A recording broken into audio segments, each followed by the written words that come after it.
मातंग समाज उपवर्गीकरणाच्या प्रश्नावरती एकटा पडला आहे।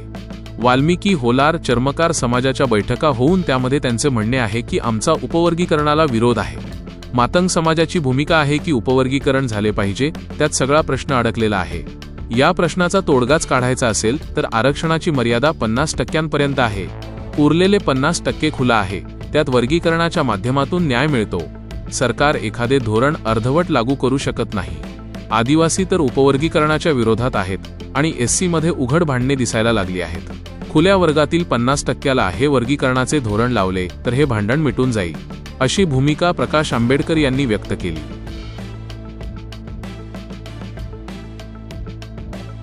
नाही, मला माझ्याकडे जी माहिती आहे ती मी तुम्हाला सांगतो। मातंग समाज हा ह्या प्रश्नावरती एकटा पडलाय। वाल्मिकी असेल, होलार आहे, चर्मकार आहे, यांच्या समाजाच्या बैठका होऊन आमचा वर्गीकरणाला विरोध आहे ही त्यांची भूमिका आहे। मातंग समाजाची भूमिका ही आहे की वर्गीकरण झालं पाहिजे, त्याच्यामध्ये हा सगळा प्रश्न अडकलेला आहे। जेव्हा आम्ही म्हणतो की ह्या प्रश्नाचा तोडगाच काढायचा असेल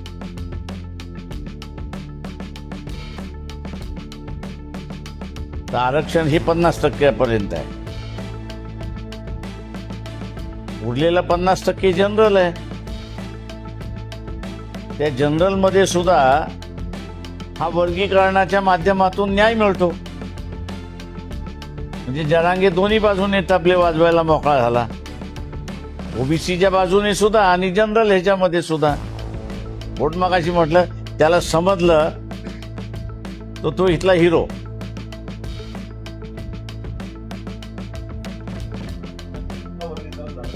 उरलेल्या 50% एखादं धोरण अर्धवट नाही ना तुम्ही लागू करू शकत। आता जसं मी म्हणालो की एससी मध्येच ट्रायबल तर विरोधातच आहे पूर्णपणे वर्गीकरणाच्या। एससी मध्येच उघड भांडणं तुम्हाला दिसायला लागली। मातंगांचे मोर्चे निघतात, ते म्हणतात वर्गीकरण झालं। होलारांचे निघाले ते म्हणतात विरोध, वाल्मिकीचे निघाले की ते म्हणतात विरोध, चर्मकाराचे मिळाले ते म्हणतात विरोध।